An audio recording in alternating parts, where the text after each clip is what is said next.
Thinking Green. I'm Ronna, and this is kind of a special edition. We're really not going to be on the air on a regular basis until October 7th, but we didn't want to wait for this program, so we kind of got the opportunity to have an extra slot this month. I have a couple of quick announcements. The first one is on Saturday the 27th, you might all be aware that there's going to be a grand opening of many of the new storefronts in downtown New London. It's going to start at the Guard. There's going to be entertainment all along the way, tours of the new storefronts, and end in the Harris Place. And even when that program is over at 9, there will continue to be entertainment in the Harris Place afterwards. So come down to New London for a fun night. And it's appropriate, today is National Voter Registration Day, and the first full day of fall, I think. So it's a good time to start thinking about upcoming elections. So my guest tonight is Bill Clyde, Dr. William Clyde. He is this year's Green Party endorsed candidate for Congress in the 2nd Congressional District. We've been running candidates since 2008 when Scott Deschaphy got the ballot position and maintained it. So Bill has never run before. He's never run as a Green before. That's true. So we really welcome the opportunity to talk to him. Thank you. So welcome to Thinking Green, Bill. Glad to be here. I guess I wanted to start out by asking you what your background is. I don't think it's that of a typical politician. I think that's right. I'm not a lawyer. I've never run for office. I'm actually a college professor and provost. I'm mostly at this point a provost, an administrator. I've been doing that for 24 years. I actually straight out of graduate school went and traded currencies for 6.5 years, and then I worked at Quinnipiac, which is not in the district but is nearby, for 17 years from 1990 to 2007, and since then I've been being academic vice president. And your PhD is in economics, correct? It is. So that's actually pretty timely because some of the problems our country faces are related to our economic condition. Well, I expect every discipline thinks that everything is related to their discipline. Lawyers think that, engineers think that. But certainly there's an economic piece to all the issues, and a lot of them viewed through an economist's background are seen differently, and potential solutions are seen differently than they are through other lenses. And as you noted, in Congress there are a lot of lawyers. A lot. And probably very few economists. Very few, that's true. So what made you want to run for office in general, and why particularly this year? So this, it really comes from the fact that I feel like the country, like a lot of people, feel like the country's in desperate need of change, and I don't see that change coming out of the folks in Washington. I think actually there are just structural, systemic things that are impediments to us moving forward, and the folks in Washington, most of them are well-meaning people, but the system they're part of just isn't likely to produce the results that we need. In fact, the election process itself, the two-party system has been with us a long time, but right now it's at a stage that there's not much conversation going on, which is what we need if we've got complex problems. Instead, there's just a lot of left, right, yes, no, white, black, whatever it is. Pick the issue, and it's a binary conversation. And it's like they're lining up and actually trying to define differences between us because those are marketing points for their campaigns. But that may be good for campaigns, but I don't think that's good for us. And so I saw that and thought that not being part of one of the two main parties was an important part of a campaign. And the second piece is the money. People talk about it a lot, but from the fact that it's well known that incumbents, certainly candidates, have to spend a lot of time raising money, but even incumbents, while they're in office, it's estimated they spend 30 to 70% of their time in office raising money. That's money, that's time that they're not doing the job that we thought they were doing. They're doing that instead. And that's almost not the worst thing. The worst thing probably is that in order to get these large sums of money, you know, tens of thousands, 20,000s at a chunk, they're coming to agreements, they're coming to understandings, having to make finally compromises about what things they'll consider and what things they won't. And again, when you have complex situations in front of you, healthcare, the environment, our education system, our deficit, what's going on overseas, you pick it.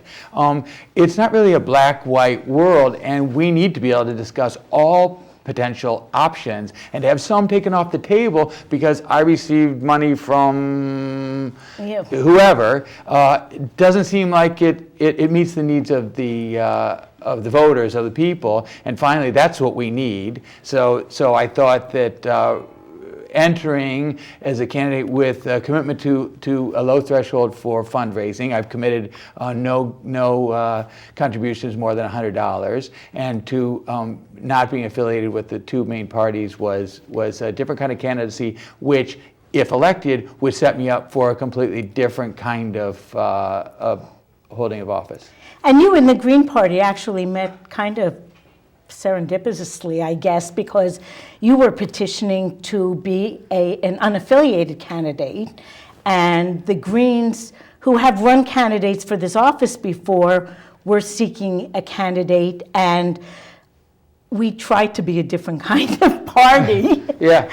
So, you know, that will not just bring the same process and expect different results. Absolutely. So, yeah, as you say, I began the process thinking that unaffiliated was a way, and I did this actually, I was talking to 3 or 4 people who have run campaigns, in all a total of 150 campaigns, so a lot of experience.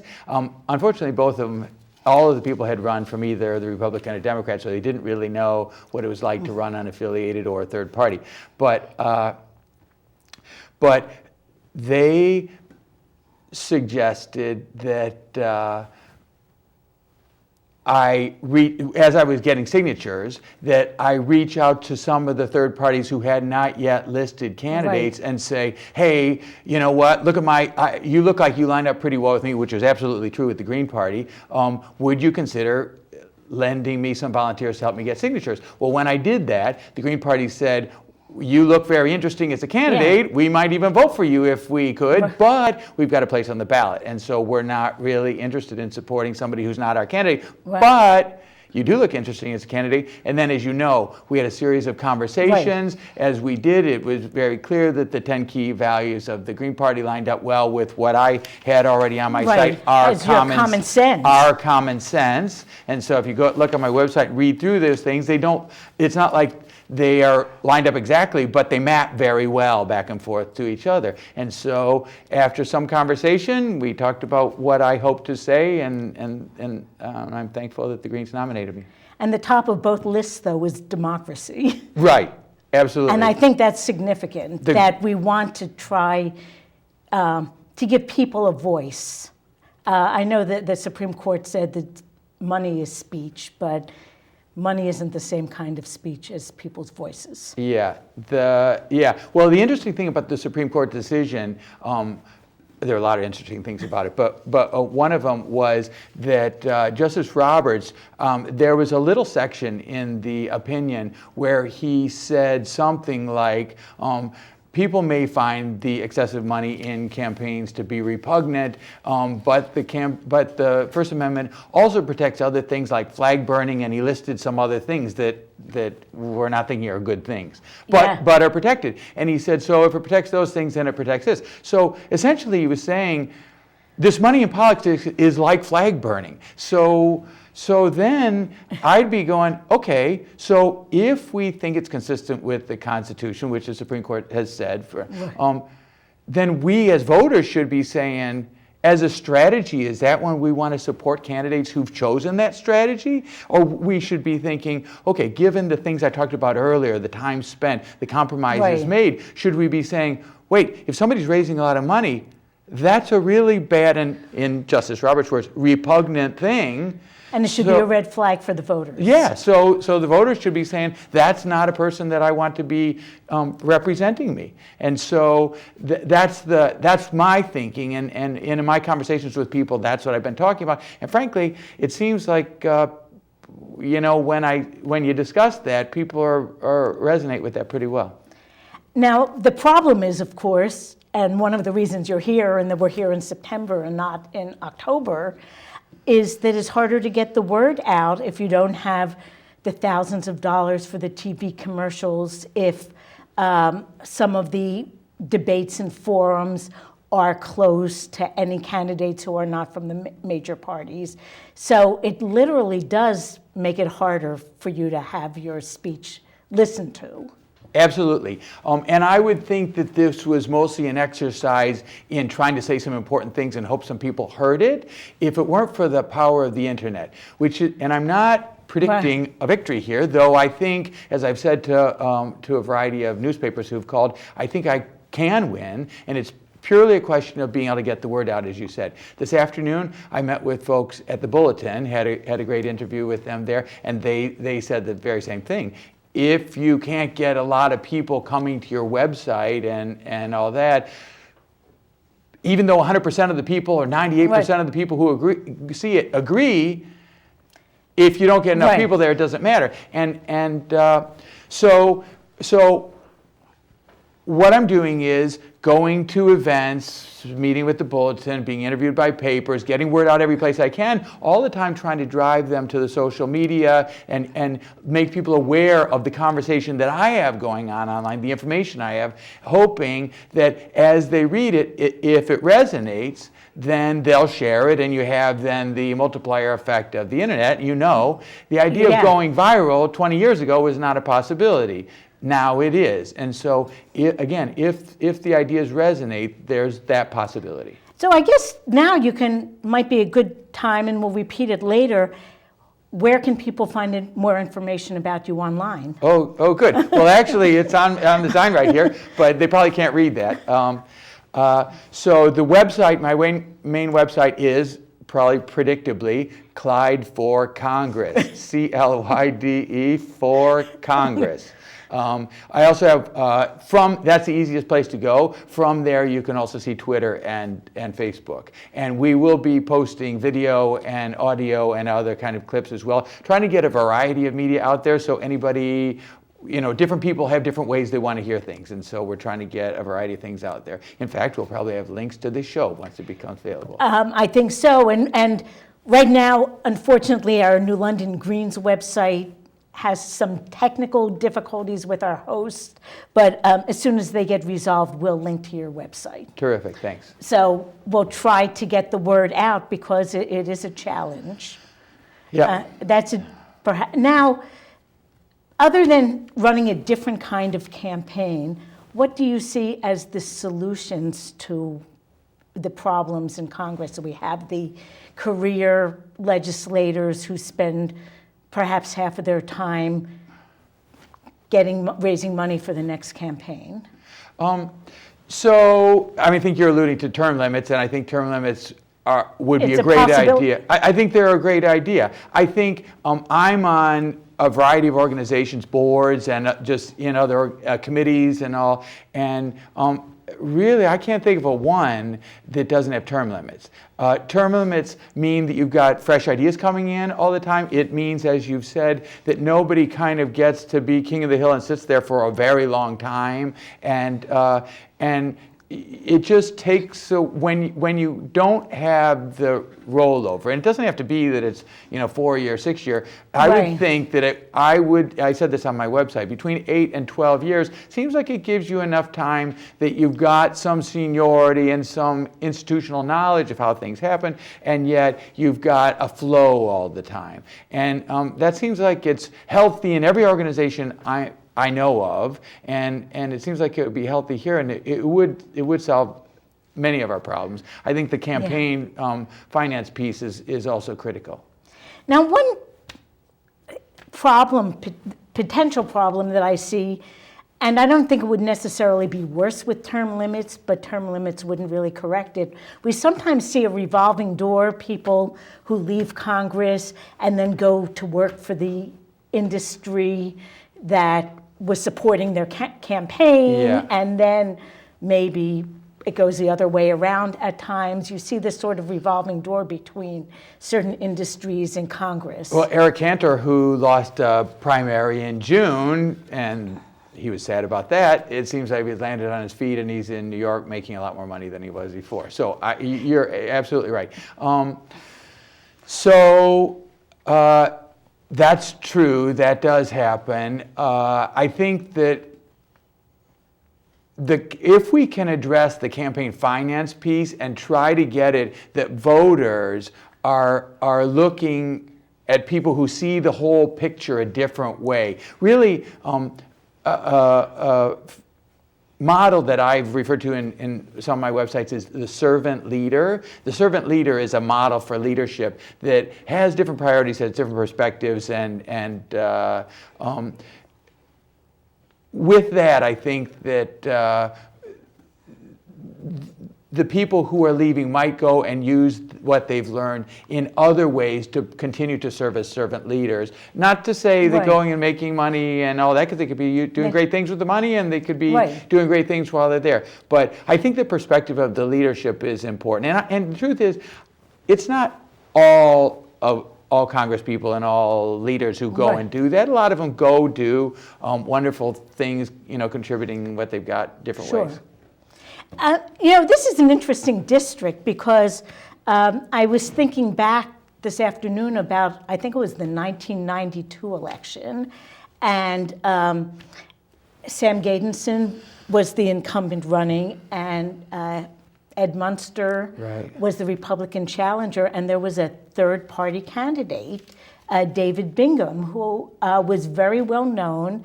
He had been a Republican, but he was very strong leader in the environmental movement and also in the women's rights movement. And he got something like 18% of the vote.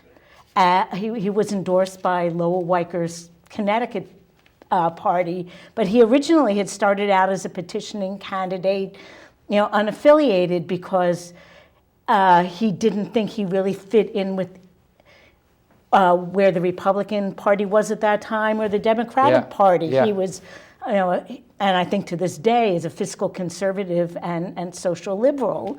And I believe that election was decided by less than 20 votes. I remember. Those two had a lot of very close votes, but I remember that. And that one, and I know David Bingham, he's been on the show quite a while ago, and he said to this day he doesn't know if he took more votes from Gadenson or from Munster because his platform appealed to something different.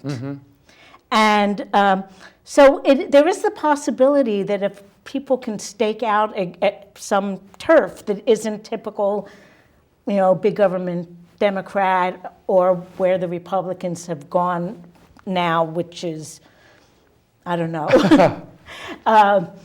someplace where they weren't 20 years ago. I think that kind of middle ground can be very attractive to voters. Well, I'll tell you, there's actually one of the topics that's really important to me, and I was talking about from the beginning, which actually the Green Party and I come to the same conclusion, but from different directions, and it kind of speaks to what you were just talking about, and it's healthcare.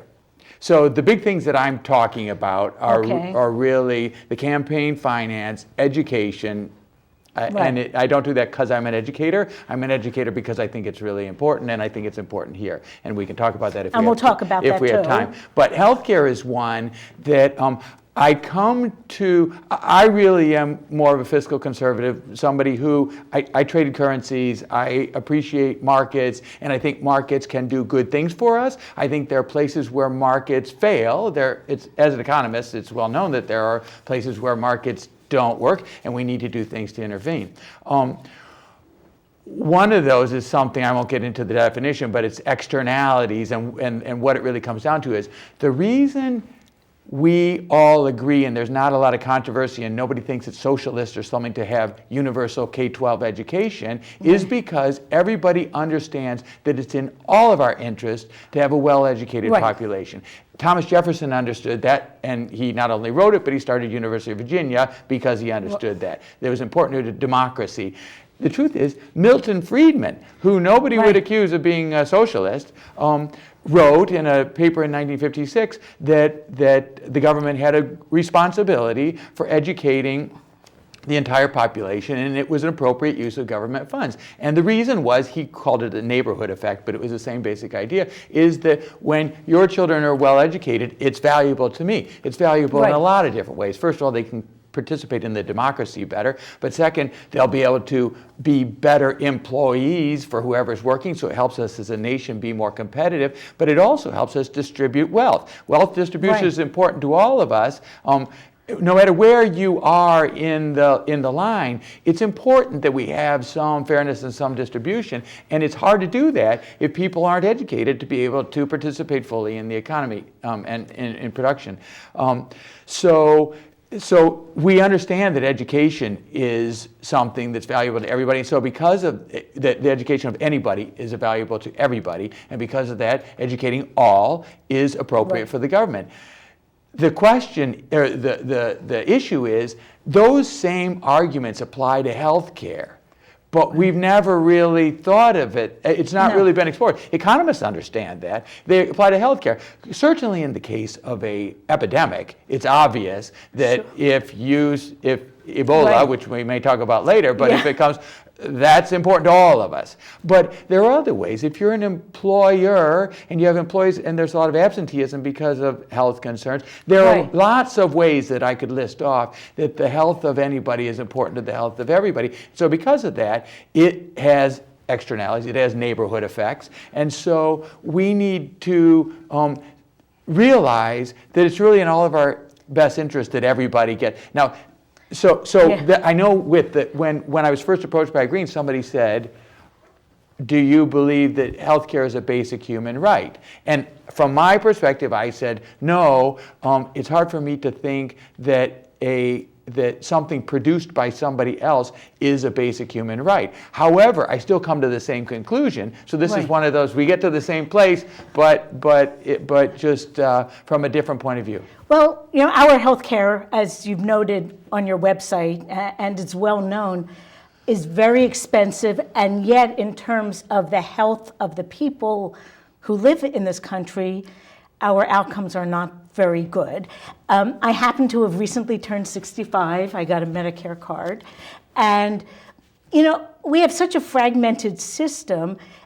Even the most conservative people in this country, except for maybe the very few billionaires, take advantage of the Medicare option at some point in their life. And they don't complain about it being socialist. So I think, well, why isn't this available to people who are 60 or 55? It would help employment. People, at that point of our lives often want to do, entrepreneurial kinds of things, start new businesses, and get tied to the old job just because that's where our health insurance comes from. And it's I'm not big on many subsidies to industry or corporations, but I believe that right now American employers are bearing a huge burden that really disadvantages us worldwide. I drive a Corolla. It was built in Canada, union labor, but the reason Toyota builds their Corollas in Canada is that they don't have that extra premium of paying for the health insurance of the worker, so they can create a good car that's low cost. And, I just can't figure out why we can't figure that out. Well, so you hit on the second. So there are two reasons that I think that it's the universal makes sense as an economist. The first thing is the piece we were talking about before, that the health of one person is important to the health of everybody, which is the same argument for education. The second one is the cost piece that you just referred to. As you said, and I've got a chart here, I don't know if people could see it. Maybe if you hold it up, we can try to zoom in on it. This, but this is basically a chart to show the cost versus the health outcomes for all these, sorry, it's hard to, okay, there you go. Okay, yeah, there you go. Good. So you can see all these countries along here are all the countries of the world, and the United States is right over here. Our costs, which are, going sideways, are they were actually off the charts, and our performance is kind of middle of the road. And so this makes the point very clearly that our healthcare costs are very high and our performance isn't high. That's another reason. There's a book that, again, I hold to something else. I don't know if you can see this, but a book, The Healing of America, which basically goes through, it was a bestseller, it goes through healthcare systems around the world, Canada, Japan, Germany, a lot of places, a lot of different models, but all of them are universal. So there are different choices you can have about how we do it, but all of them result in better outcomes with less money than we've got, which actually can get to it solves a lot of things. First of all, it would be a simpler model, as you said. A lot of the people that are in the ACA are supposed to be the ones served, can't figure out how to be served, and so they're still being left out. In fact, a side benefit of the complication of the ACA is that, I don't know if you saw, but there was an article recently in the Day, I think, about employers not being able to find people. They've got jobs now, but they don't have people to take them. And one of the problems is a lot of the full-time jobs have moved to part-time jobs, specifically because employers are trying to avoid having to pay the additional health care. And so instead of having something that's a pretty simple system that gets it that everybody, that we overall would reduce our costs, get better outcomes, and get everybody more healthy, we've got something that's complicated enough and then is causing side problems other places. It just doesn't make any sense. It kind of makes me crazy to think also that we have different models of inclusive health care for certain populations that work differently, and we could even look at the models we have and decide which would be best to expand into the population at large. I mean, Medicare works entirely differently from VA. Right. And, if we looked at what we had, we could maybe make an informed decision about what kind of model we could expand into the general public. Yeah, so the VA model is more or less a single payer and a single provider. That's almost like Great Britain, right? Where the doctors are employed by the government. Right, it's a single provider. And the problem with that wherever you've got a single supplier of something, generally you call that a monopoly. And the competition for them to, perform really well is that they know you're coming to see them.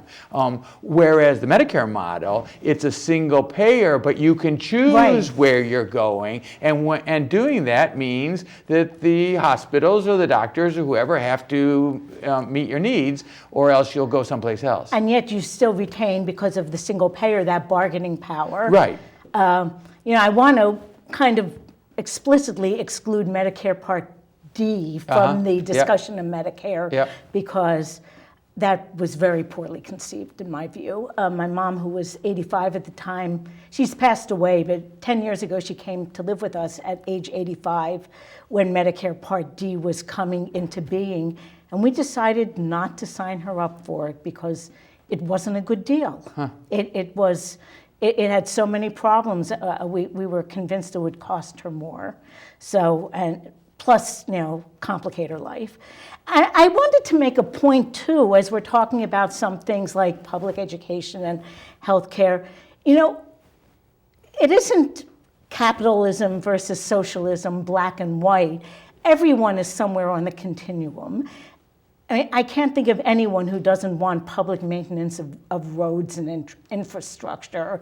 Can't think of anyone who wants to privatize fire departments. Right. And yet there's also no one who wants nothing to be in the individual's domain. So, we're all at different points on that continuum, but I think too often we get into that conflict. Dichotomy, right. Right, and it's not productive, and really it doesn't even reflect where we are. Right. For me, it's like, as I said at the beginning, every topic you pick about, the environment, anything, has a lot of complication to it, and you need to be able to, for me, those models, socialists are useful because you can pick and choose pieces for a different solution, and that can be valuable. But too often in our conversations, we've come down to this binary, it's this or that. I actually saw that, I got to tell you, when I was collecting signatures, for the most part, the conversations were wonderful that I had with people, and the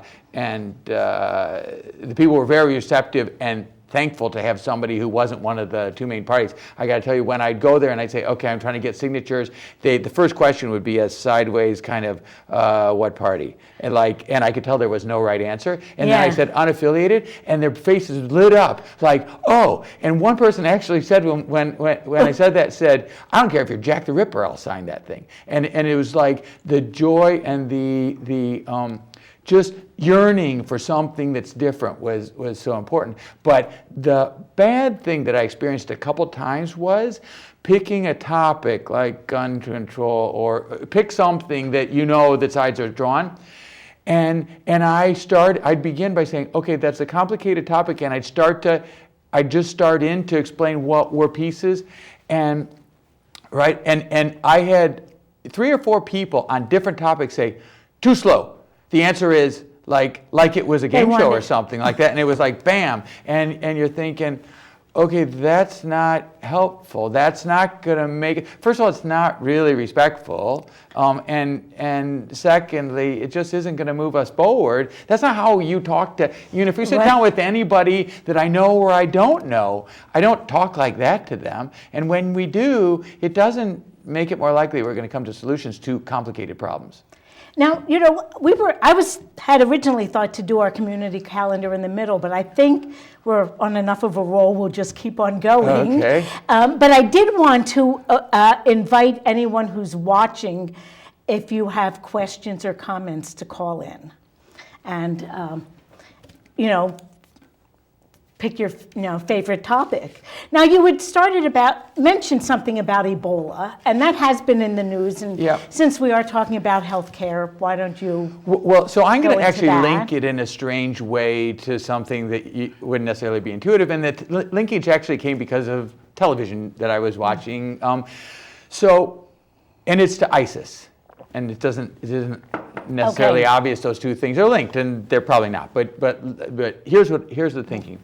So I was watching the president talk about his plans and what he was going to ask the Congress to do and all of that. And clearly what we got over there is a messy situation, one that just kind of stepping back. My perspective is we don't really have the kind of relationships with governments around the world that we should. I think personally, the president, and this may be a strange thing to say, the president should be spending half of his time talking to people outside. He's kind of our emissary, and probably Congress people should be doing it some, but we need to have real relationships, because that's how, look, in a neighborhood, the way you keep from having fights is you know each other. You do things together. You like each other just because, and then when tough things come up, you've got a basis for having a conversation about it.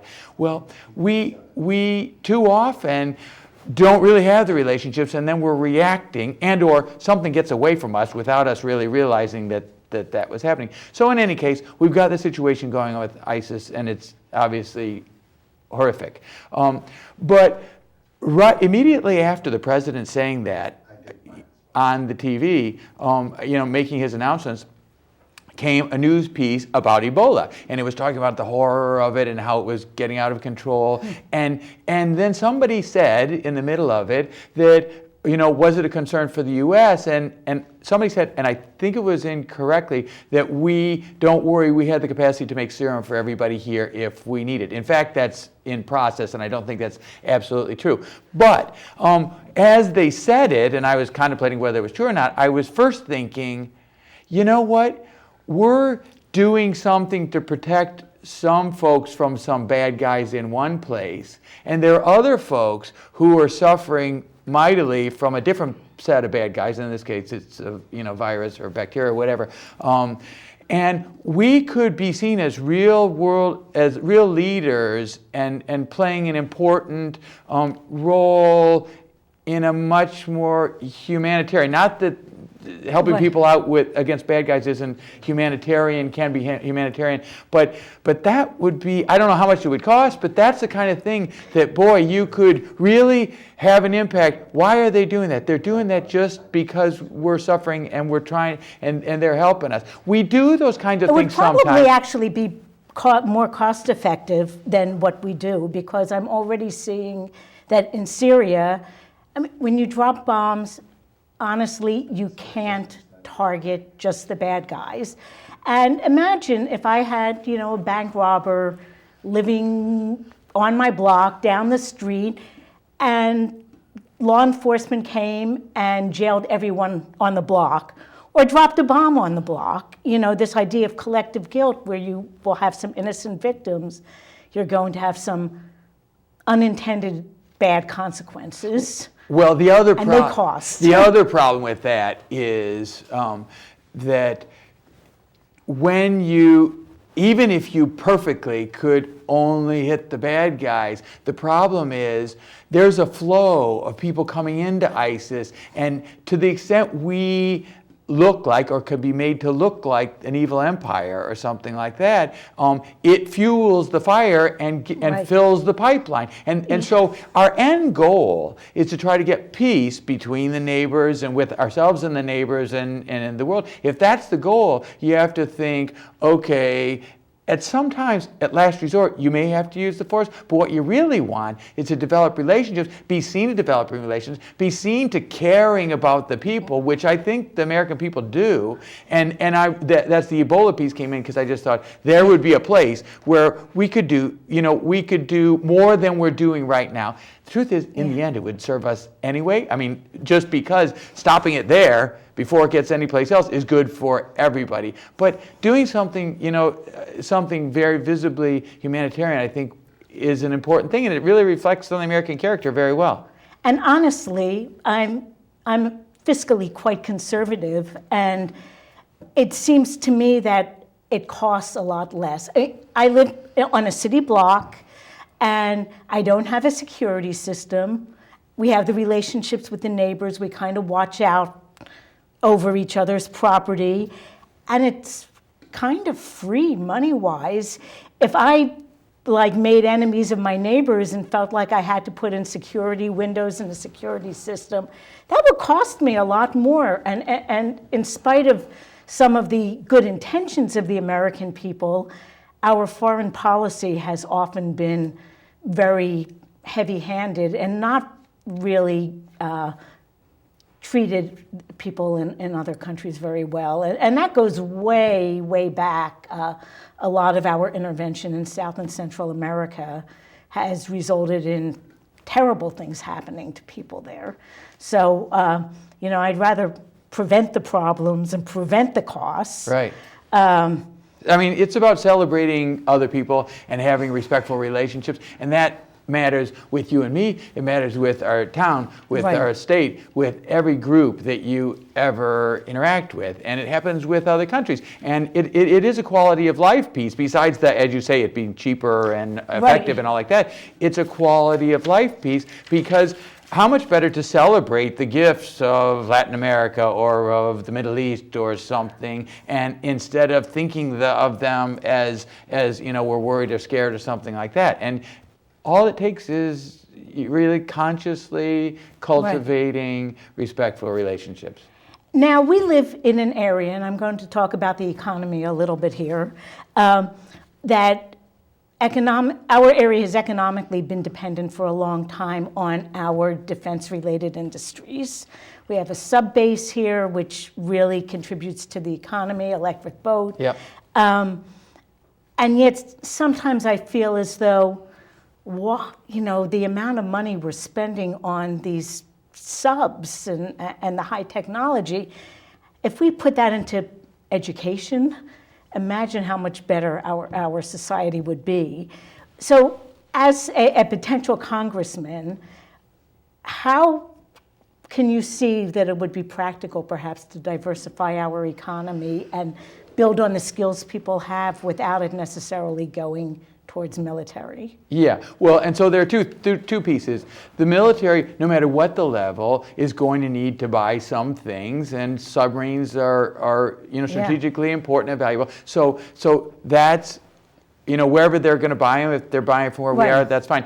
But the second piece is the jobs are really important, and that's the biggest reason the conversation comes up probably, is that the jobs are really important. And as you say, diversification is really important, and there are a lot of strategies. One of them is, we got funding for the Central Corridor, and that kind of thing.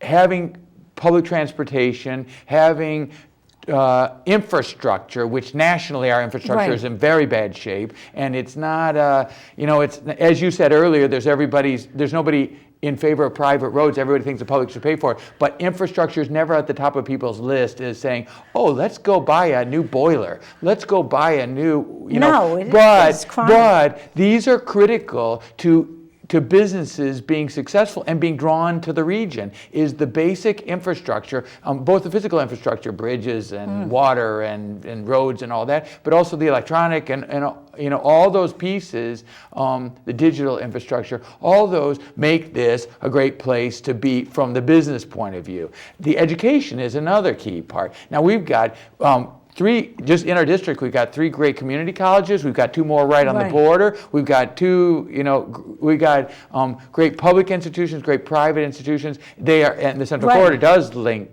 those some. But one of the things we have to do with education, really starting even in high school, is think of it more broadly than just, now I'm all about liberal arts and all that's the foundation of the democracy and all that, and we need foundations in that. But in high school, there are lots of kids who see their paths going different ways. And at this point, a 30-ish%, slightly less than 30% end up going to college, and yet our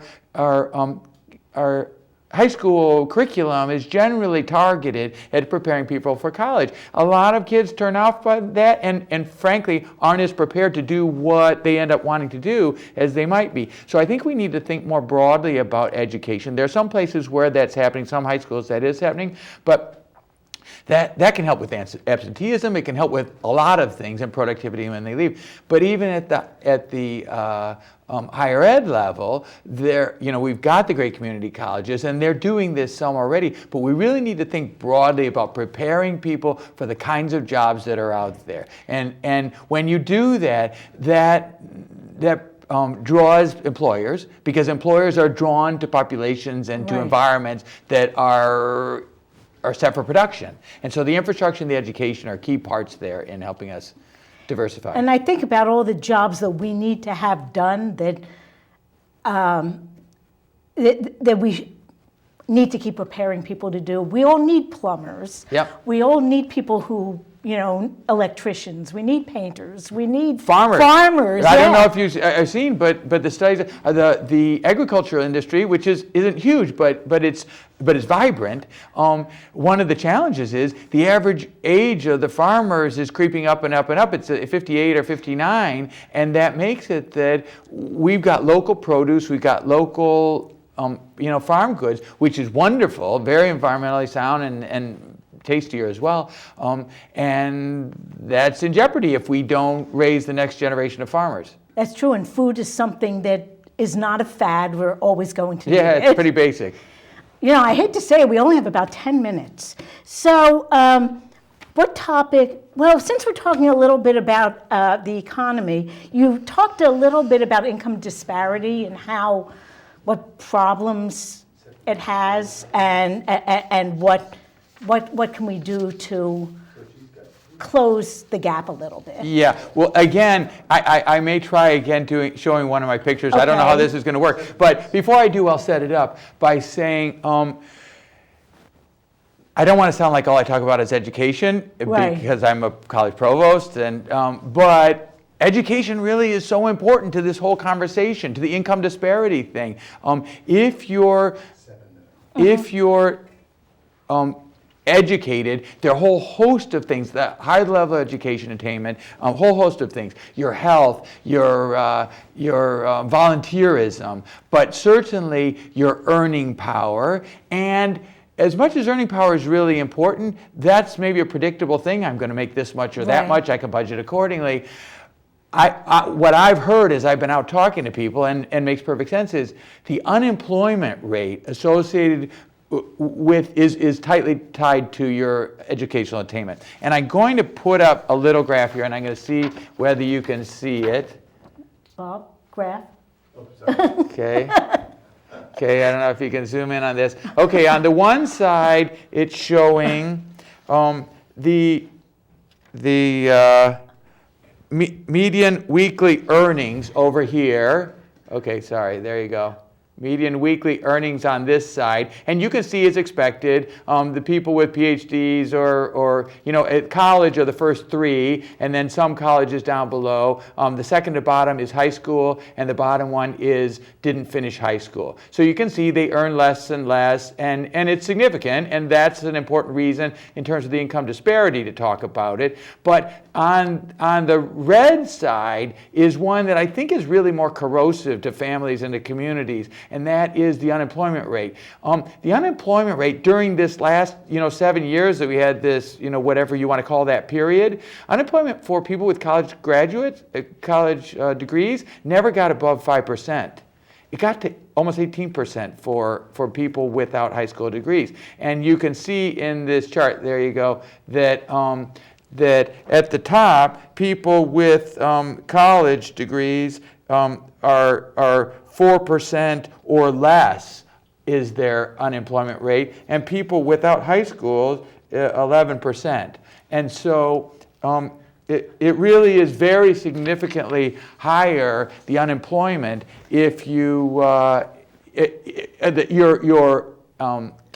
tendency toward your likelihood of unemployment, and that's just puts in that uncertainty in the case. So your question originally was Right. about income disparity, and Right. certainly that's true. Education is a solution. We should be shooting to get 100% of our population to high school graduation. And as I said before, I really think that there are a variety of components to it, but one of them is having a more diverse curriculum in the high school, because when you do that, everybody can find something of interest to them and that's pointing them in the direction they want to go, and they're more likely to continue then. So 100% high school graduation is something we should work for. And then after that, we can increasingly look for, appropriate post-high school higher education, and that may be one year, 2 year, whatever, targeted at what people want to do. And that's the solution towards resolving income disparity in a way that raises the bar for everybody, makes it that people are contributing to the economy, and it's good all around. And I guess I want to make a pitch too, when you're a congressman, to reduce student debt, because people who go to college whose parents can afford to pay for it, they graduate in a good position. But it's harder and harder to use college as a path to upward mobility, because if you take out loans, the staggering debt that students now are graduating with, $80,000, $90,000, $100,000 after going to a 4-year university, even a state school, makes a really an unattractive option. You're right, and I can tell you what a lot of colleges, four-year colleges, are seeing, a strategy that's been around they've been talking about it for 20 years, something called, I think it's called swirling, but it's basically doing your first couple years at a community college. And I can tell you, we're seeing that at Manhattan College where I am, but we see it at every place, that you're seeing more transfer students because students are doing their first couple years someplace, and for one thing, maybe figuring out whether they really want to be in college. They may be figuring out whether the first 2 years are all they really want to do. But in any case, the cost of the first 2 years, if they do it that way, is much lower. So they're not accumulating the same level of debt. It's a fraction of the cost. Okay, now we have about 1 minute. Okay. So tell people how to learn more about you. Okay, so as I said earlier, the website is www.clydeforcongress.com, and I'm going to be around the district at different events. I'm going to be in Hebron. I'm going to be at Manchester Community College, which is just outside the district, but they're holding an event on the 9th. I'm going to be in the debate sponsored by the Bulletin on the 20th. And where's that being Eastern. held? That's going to be at Okay. Eastern.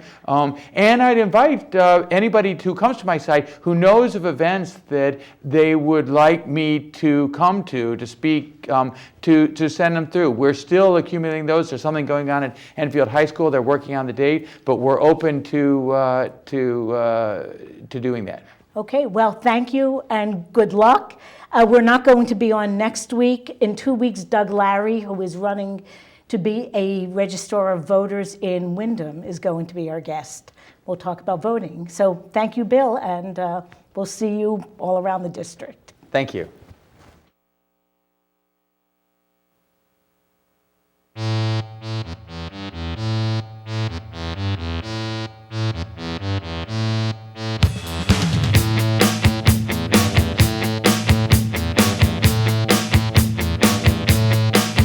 I was late for the bus. He was late for the bus. Was a morning like this. Was a morning like this. Well, you could lose me sometimes. You could lose him sometimes. West Ham Lane these days, it's not the same anymore. Not the same anymore. And it don't seem quite right. And it don't seem quite right. There's a mosque built there now. There's a mosque built there now. On the old Odeon site in London town, and the rain was pouring down. I tried in vain to make my way across town. Well, I ran for the train. Well, he ran for the train. Scraped me knee as I fell. Scraped his knee as he fell. Saw the train pulling out. Saw the train pulling out. So I thought, what the hell? Didn't feel much like work. Didn't feel much like work. So I headed for home. So he headed for home. Let them fend for themselves. Let them fend for themselves. Bet the boss has a moan. So I turned on the box. Couldn't believe what I saw. All the smoke and the dirt, and the police sirens roar. People covered in blood. People running around. All the screams and the cries. What a terrible sound. I held my breath as I watched the TV. Well, if I caught that train, then that could have been me. How could they do that to us? How could they do that to us? Bloody Muslims again. Bloody Muslims again. They're the axis of evil. The axis of evil. Shooting's too good for them. It's no wonder we fight. It's no wonder we fight. We'll just bomb them straight back. We'll just bomb them straight back. And it serves them just right. And it serves them just right. When our forces attack. And the powers that be. And the powers that be. Surely know what to do. Surely know what to do. As they struggle and strive. As they struggle and strive. To protect me and you. But wait, then what of the sand? runs a kebab shop here. Doesn't seem a bad bloke, and he's lived here for years. He has a family too. Could have been on that train. Are they tarred with the same brush? Surely they're not the same. I really don't believe that any responsible leader could ignore the evidence that we see and the threat that we face.